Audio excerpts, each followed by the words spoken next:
ಸುತ್ತೂರು ಜಾತ್ರಾ ಮಹೋತ್ಸವಕ್ಕೆ ಭಕ್ತರನ್ನ ಸ್ವಾಗತಿಸುವ ಉದ್ದೇಶದಿಂದ ರಾಜ್ಯಾದ್ಯಂತ ಸಂಚರಿಸುತ್ತಿರುವ ಪ್ರಚಾರ ರಥವು ಗುಂಡ್ಲುಪೇಟೆಗೆ ಆಗಮಿಸಿದ್ದು ರಥೋತ್ಸವಕ್ಕೆ ವಿಶೇಷ ಪೂಜೆ ಸಲ್ಲಿಸಿ ಸ್ವಾಗತಿಸಲಾಯಿತು.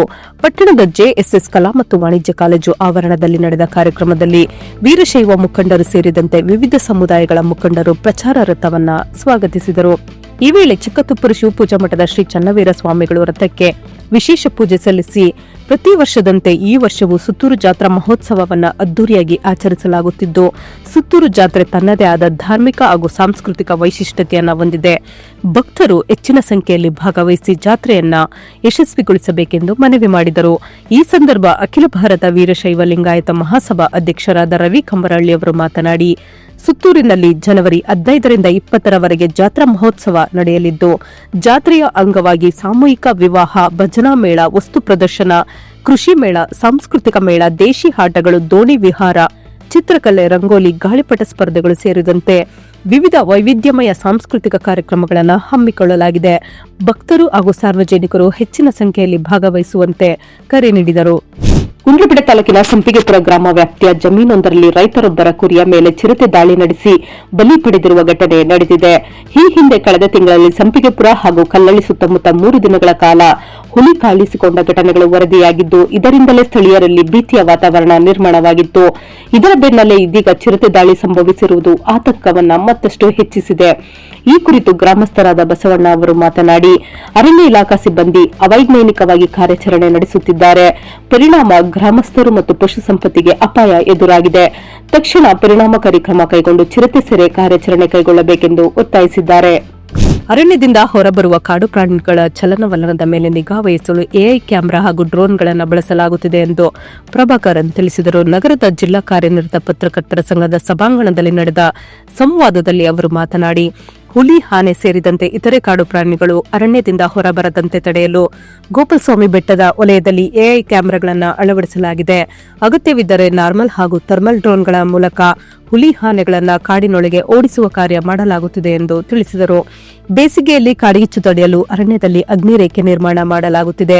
90% ಕೆಲಸ ಪೂರ್ಣಗೊಂಡಿದೆ. ಕಳೆದ ಬಾರಿ 465 ವಾಚರ್ಗಳನ್ನು ನೇಮಕ ಮಾಡಲಾಗಿದ್ದು, ಈ ಬಾರಿ 500 ವಾಚರ್ಗಳನ್ನು ನೇಮಕ ಮಾಡಿಕೊಳ್ಳಲಾಗುವುದು ಎಂದು ತಿಳಿಸಿದರು. ಬಂಡೀಪುರ ಹುಲಿ ಯೋಜನೆಗೆ 50 ವರ್ಷ ಪೂರೈಸಿದ್ದು, ಅರಣ್ಯ ಸಂರಕ್ಷಣೆಯಿಂದಾಗಿ ಹುಲಿ, ಆನೆ ಸೇರಿದಂತೆ ಕಾಡು ಪ್ರಾಣಿಗಳ ಸಂಖ್ಯೆ ಹೆಚ್ಚಾಗಿದೆ. ಹುಲಿಗಳ ಸಂಖ್ಯೆ ಹೆಚ್ಚಿದ ಕಾರಣ ಅವುಗಳ ವಾಸವ್ಯಾಪ್ತಿ ಕಡಿಮೆಯಾಗಿ ಬಲಹೀನ ಹುಲಿಗಳು ಆಹಾರಕ್ಕಾಗಿ ಕೆಲವೊಮ್ಮೆ ಕಾಡಿನಿಂದ ಹೊರಬರುವ ಸಾಧ್ಯತೆ ಇದೆ ಎಂದು ವಿವರಿಸಿದರು. ಬೇಸಿಗೆಯಲ್ಲಿ ಆನೆಗಳು ಆಹಾರ ಹಾಗೂ ನೀರಿಗಾಗಿ ಹೊರಬಂದು ಬೆಳೆ ನಾಶ ಮಾಡುವುದನ್ನು ತಡೆಯಲು ಕಂಡಕ, ಸೋಲಾತಂತಿ ಹಾಗೂ ಕಂಬಿಬೇಲಿ ನಿರ್ಮಾಣ ಮಾಡಲಾಗುತ್ತಿದೆ. ಇತ್ತೀಚಿನ ಗಣತಿ ಪ್ರಕಾರ ಬಂಡೀಪುರದಲ್ಲಿ 197 ಹುಲಿಗಳು ಮತ್ತು 1116 ಆನೆಗಳಿವೆ ಎಂದು ಅವರು ತಿಳಿಸಿದರು. ಈ ಕಾರ್ಯಕ್ರಮದಲ್ಲಿ ಬಂಡೀಪುರ ಹುಲಿ ಯೋಜನೆಯ ಸಹಾಯಕ ಅರಣ್ಯ ಸಂರಕ್ಷಣಾಧಿಕಾರಿಗಳಾದ ಸುರೇಶ್, ನವೀನ್ ಕುಮಾರ್, ಜಿಲ್ಲಾ ಕಾರ್ಯನಿರತ ಪತ್ರಕರ್ತರ ಸಂಘದ ಅಧ್ಯಕ್ಷ ಸಿದ್ಲಿಂಗ್ ಸ್ವಾಮಿ, ಪ್ರಧಾನ ಕಾರ್ಯದರ್ಶಿ ಲಕ್ಕೂರ್ ಪ್ರಸಾದ್ ಉಪಸ್ಥಿತರಿದ್ದರು. ಜನವರಿ 6 ಮಂಗಳವಾರ ಮಧ್ಯರಾತ್ರಿ 1:30 ಸುಮಾರಿಗೆ ಗುಂಡ್ಲುಪೇಟೆ ಪೊಲೀಸ್ ಠಾಣಾ ವ್ಯಾಪ್ತಿಯ ಬಂಡೀಪುರ ಅರಣ್ಯ ಪ್ರದೇಶದ ಕೆಕ್ಕನಹಳ್ಳಿ ಚೆಕ್ಪೋಸ್ಟ್ ಬಳಿ ಪೊಲೀಸರು ವಾಹನ ತಪಾಸಣೆ ನಡೆಸುವ ವೇಳೆ ಗುಂಡ್ಲುಪೇಟೆಯಿಂದ ಊಟಿಗೆ ತೆರಳುತ್ತಿದ್ದ KA07N 7417 ಸಂಖ್ಯೆಯ ಮಾರುತಿ ಸುಜುಕಿ ಸ್ವಿಫ್ಟ್ ಕಾರನ್ನು ತಡೆದು ಪರಿಶೀಲಿಸಿದಾಗ ಕಾರಿನಲ್ಲಿ 2 ವ್ಯಕ್ತಿಗಳು ಇದ್ದು ಸೀಟಿನ ಕೆಳಭಾಗದಲ್ಲಿ ಕಬ್ಬಿಣದ ಲಾಗ್ ಪತ್ತೆಯಾಗಿದೆ. ಅನುಮಾನಗೊಂಡ ಪೊಲೀಸರು ತಕ್ಷಣ 2ರನ್ನ ವಶಕ್ಕೆ ಪಡೆದು ವಿಚಾರಣೆ ನಡೆಸಿ ಪ್ರವೀಣ್ ಬಿನ್ ಪರಮೇಶ್, ಕಾರಂಜಿಕಟ್ಟೆ, ಕೋಲಾರ ನಗರ ಹಾಗೂ ಕನಕರಾಜು ಬಿನ್ ಮುನಿಯಪ್ಪ, ಮಾರಂಡಳ್ಳಿ, ಬಂಗಾರಪೇಟೆ, ಕೋಲಾರ ಜಿಲ್ಲೆ ಎಂದು ಗುರುತಿಸಲಾಗಿದೆ. ವಿಚಾರಣೆ ವೇಳೆ ಇವರ ಮೇಲೆ ಕರ್ನಾಟಕ ಹಾಗೂ ತಮಿಳುನಾಡು ರಾಜ್ಯಗಳಲ್ಲಿ ಕೊಲೆ ಮತ್ತು ಕಳ್ಳತನ ಪ್ರಕರಣಗಳು ದಾಖಲಾಗಿದ್ದು, ವಿಚಾರಣೆಯಲ್ಲಿರುವುದು ಬೆಳಕಿಗೆ ಬಂದಿದೆ. ಈ ಹಿನ್ನೆಲೆಯಲ್ಲಿ ಮುಂದಾಗಬಹುದಾದ ಅಪರಾಧ ಕೃತ್ಯವನ್ನು ತಡೆಯುವ ಉದ್ದೇಶದಿಂದ ಆರೋಪಿಗಳ ವಿರುದ್ಧ ಪ್ರಕರಣ ದಾಖಲಿಸಿ ನ್ಯಾಯಾಲಯಕ್ಕೆ ಹಾಜರುಪಡಿಸಲಾಗಿದೆ. ಈ ಯಶಸ್ವಿ ಕಾರ್ಯಾಚರಣೆಯು ಅಪರ ಪೊಲೀಸ್ ಅಧೀಕ್ಷಕ MN ಶಶಿಧರ್ ಹಾಗೂ ಚಾಮರಾಜನಗರ ಉಪವಿಭಾಗದ ಡಿವೈಎಸ್ಪಿ ಸ್ನೇಹರಾಜನ್ ಎನ್ ಅವರ ಮಾರ್ಗದರ್ಶನದಲ್ಲಿ ನಡೆದಿದೆ. ಕಾರ್ಯಾಚರಣೆಯಲ್ಲಿ ಗುಂಡ್ಲುಪೇಟೆ ಪೊಲೀಸ್ ಠಾಣೆಯ ಆರಕ್ಷಕ ನಿರೀಕ್ಷಕ ಎನ್ ಜಯಕುಮಾರ್, ಎಎಸ್ಐ ಮಹೇಶ್, ಸಿಬ್ಬಂದಿಗಳಾದ ಶಿವರಾಜು, ಸುಕೇಶ್, ಮಲ್ಲುಸ್ವಾಮಿ, ಮನುರಾಜ್ ಹಾಗೂ ಚಾಲಕ ಸಂತೋಷ್ ಪಾಲ್ಗೊಂಡಿದ್ದರು. ಈ ತಂಡದ ಕಾರ್ಯವನ್ನು ಜಿಲ್ಲಾ ಪೊಲೀಸ್ ವರಿಷ್ಠಾಧಿಕಾರಿಗಳು ಶ್ಲಾಘಿಸಿದ್ದಾರೆ.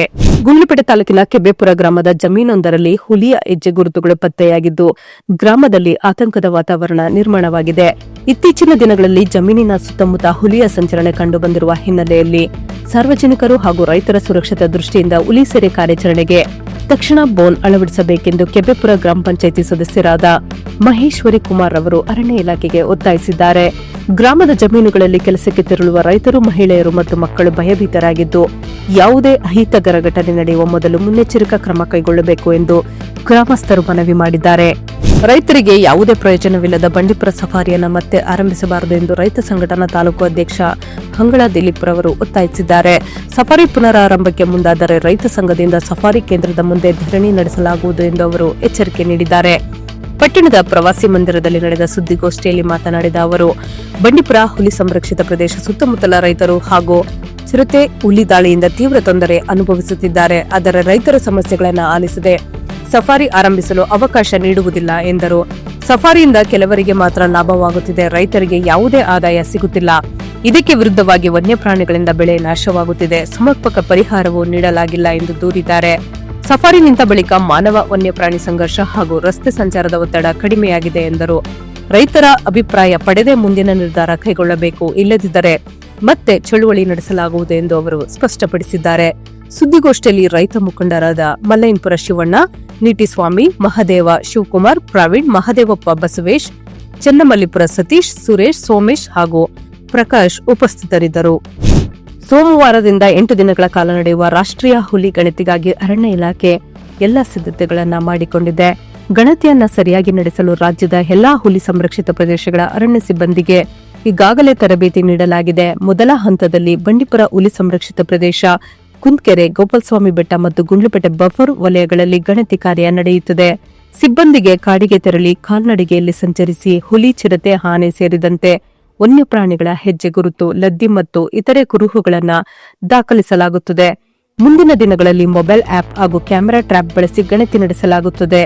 ಸಂಗ್ರಹಿಸಿದ ಮಾಹಿತಿಯನ್ನು ಅಂತಿಮವಾಗಿ ಕಂಪ್ಯೂಟರ್ಗೆ ಅಪ್ಲೋಡ್ ಮಾಡಲಾಗುತ್ತದೆ.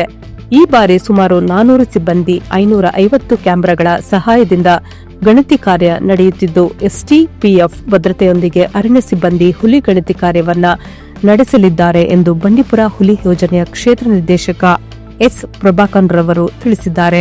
ಹಿಮವದ್ ಗೋಪಾಲಸ್ವಾಮಿ ಬೆಟ್ಟಕ್ಕೆ ಖಾಸಗಿ ವಾಹನಗಳಿಗೂ ಪ್ರವೇಶಕ್ಕೆ ಅವಕಾಶ ನೀಡಬೇಕು ಹಾಗೂ ಬೆಟ್ಟದ ತಪ್ಪಲಿನ ಚೆಕ್ ಪೋಸ್ಟ್ ತೆರವುಗೊಳಿಸಬೇಕು ಎಂದು ಆಗ್ರಹಿಸಿ ರೈತ ಸಂಘದ ಕಾರ್ಯಕರ್ತರು ಚೆಕ್ ಪೋಸ್ಟ್ ಬಳಿ ಪ್ರತಿಭಟನೆ ನಡೆಸಿದರು.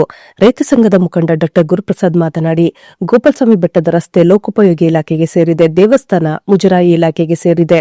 ಆದರೂ ಅರಣ್ಯ ಇಲಾಖೆ ಚೆಕ್ ಪೋಸ್ಟ್ ಹಾಕಿರುವುದು ಸರಿಯಲ್ಲ ಎಂದು ಆಕ್ಷೇಪಿಸಿದರು. ಖಾಸಗಿ ವಾಹನಗಳಿಗೆ ನಿರ್ಬಂಧವೇಕೆ, ಸರ್ಕಾರಿ ವಾಹನಗಳಿಗೆ ಮಾತ್ರ ಅವಕಾಶ ಏಕೆ ಎಂದು ಪ್ರಶ್ನಿಸಿದರು. ಜಿಲ್ಲಾ ರೈತ ಸಂಘದ ಅಧ್ಯಕ್ಷ ಮಾಟಳ್ಳಿ ಮಹದೇವಪ್ಪ ಮಾತನಾಡಿ, ಲೋಕೋಪಯೋಗಿ ಇಲಾಖೆ ಜಾಗದಲ್ಲೇ ಚೆಕ್ಪೋಸ್ಟ್ ಹಾಕಿರುವುದು ನಿಯಮಬಾಹಿರ. ಅರಣ್ಯ ಇಲಾಖೆ ಹಾಗೂ ಜಿಲ್ಲಾಡಳಿತದಿಂದ ಅನುಮತಿ ಇಲ್ಲದೆ ಚೆಕ್ಪೋಸ್ಟ್ ಹಾಕಲಾಗಿದೆ ಎಂದು ಆರೋಪಿಸಲಾಗಿದೆ. ಪ್ರತಿಭಟನಾ ಸ್ಥಳಕ್ಕೆ ತಹಸೀಲ್ದಾರ್ ಎಂಎಸ್ ತನ್ಮಯ್, ಡಿವೈಎಸ್ಪಿ ಸ್ನೇಹರಾಜ್ ಹಾಗೂ ಪೊಲೀಸ್ ಇನ್ಸ್ಪೆಕ್ಟರ್ ಎನ್ ಜಯಕುಮಾರ್ ಭೇಟಿ ನೀಡಿ ರೈತರ ಮನವಿ ಆಲಿಸಿ ಸಮಸ್ಯೆಯನ್ನ ಮೇಲಧಿಕಾರಿಗಳ ಗಮನಕ್ಕೆ ತರುವ ಭರವಸೆ ನೀಡಿದ ಬಳಿಕ ಪ್ರತಿಭಟನೆಯನ್ನ ವಾಪಸ್ ಪಡೆಯಲಾಗಿದೆ. ಇದಕ್ಕೆ ಪ್ರತಿಕ್ರಿಯೆ ನೀಡಿದ ವಲಯ ಅರಣ್ಯಾಧಿಕಾರಿ ಬಿಎಂ ಮಲ್ಲೇಶ್, ಬಂಡೀಪುರ ಹುಲಿ ಸಂರಕ್ಷಿತ ಪ್ರದೇಶ ವನ್ಯಜೀವಿ ಸಂರಕ್ಷಣಾ ಕಾಯ್ದೆಯ ಸೆಕ್ಷನ್ 35ರ ಅಡಿಯಲ್ಲಿ ಸಂರಕ್ಷಿತ ಪ್ರದೇಶವಾಗಿದ್ದು ಖಾಸಗಿ ವಾಹನಗಳಿಗೆ ಪ್ರವೇಶ ನಿರ್ಬಂಧಿಸಲಾಗಿದೆ. ಸಾರ್ವಜನಿಕರಿಗೆ ಸರ್ಕಾರಿ ಬಸ್ ಹಾಗೂ ಸರ್ಕಾರಿ ವಾಹನಗಳ ಮೂಲಕ ಮಾತ್ರ ದರ್ಶನಕ್ಕೆ ಅವಕಾಶವಿದೆ ಎಂದು ಸ್ಪಷ್ಟಪಡಿಸಿದರು. ಪ್ರತಿಭಟನೆಯಲ್ಲಿ ತಾಲೂಕು ರೈತ ಸಂಘದ ಅಧ್ಯಕ್ಷ ಮಹೇಶ್, ಹೊಸೂರು ಸೇರಿದಂತೆ ಕುಂದಕೆರೆ ಸಂಪತ್, ಇರಿಕಾಟಿ ಚಿಕ್ಕಣ್ಣ, ಬೆಟ್ಟಳ್ಳಿ ಗುರು, ನಾಗೇಶ್, ಯೋಗೇಶ್, ಆರ್ಬಿ ರೇವಣ್ಣ, ಪ್ರಭು, ದೊರೆಸ್ವಾಮಿ, ರಘು ಮತ್ತಿತರರು ಪಾಲ್ಗೊಂಡಿದ್ದರು. ಸೊ ಫ್ರೆಂಡ್ಸ್, ಇದಾಗಿತ್ತು ಇವತ್ತಿನ ನ್ಯೂಸ್. ನಿಮಗೆ ಈ ಹೊಸ ಪ್ರಯತ್ನ ಇಷ್ಟವಾದಲ್ಲಿ ಕೂಡಲೇ ನಮ್ಮ ಚಾನೆಲ್ ಅನ್ನು ಲೈಕ್ ಮಾಡಿ, ಶೇರ್ ಮಾಡಿ, ಸಬ್ಸ್ಕ್ರೈಬ್ ಮಾಡಿ.